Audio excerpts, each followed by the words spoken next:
Good morning guys, আমি Soumya. Day 3 of mini ব্লগে সবাইকে ওয়েলকাম। তো সকালবেলা ঘুম থেকে উঠেই আগে বিছানাটা গুছিয়ে নিয়েছি। তারপর উঠে আমার যা কাজ ওদেরকে খেতে দেওয়া, ওদেরকে খেতে দিয়ে দিলাম। নিজের শরীরের সাথে মোকাবিলা করার জন্য একটা জলের বোতল হাতে নিয়ে নিয়েছি। তারপরে মা আমাকে সকালে ব্রেকফাস্ট দিয়ে দিল। ব্রেকফাস্টে ছিল ডবল ডিমের অমলেটের সাথে ছাতুর পরোটার সাথে কেচাপ। Strong breakfast. তারপরে বেরিয়ে পড়েছি আমি জিমের উদ্দেশ্যে। তো জিম যাওয়া যাক। সকাল সকাল কেন জিম যাচ্ছি ওটা পরের ব্লগে বলবো।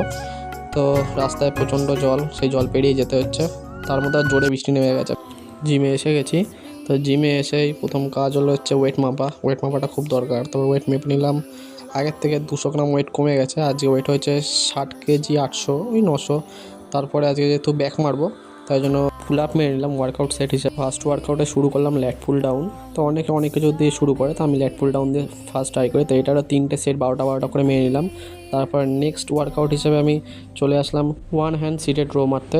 তো প্রথমে বাঁ হাতটা মেরে নিলাম, তারপরে ডান হাতটা মেরে নিলাম। তারপরে নেক্সট ওয়ার্কআউট আমি হিসেবে করবো হচ্ছে টি বার। তো টি বারটা সেট করার জন্য আগে ক্যামেরাটা সেট করে নিলাম, তারপরে মেশিনটাও সেট করে নিলাম, তারপরে টি বারটা হাতটা সেট করে টি বার মেরে নিলাম। এটারও 3টে সেট মারলাম 12টা করে, রেস্ট নিয়ে।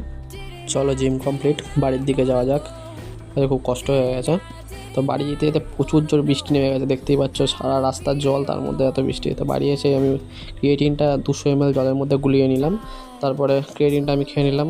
তো দুপুরের মিড ডে মিলে ছিল আনলিমিটেড ভাত, আনলিমিটেড কাঁকরোল ভাজা, লিমিটেড মাছ, আনলিমিটেড ঝোল।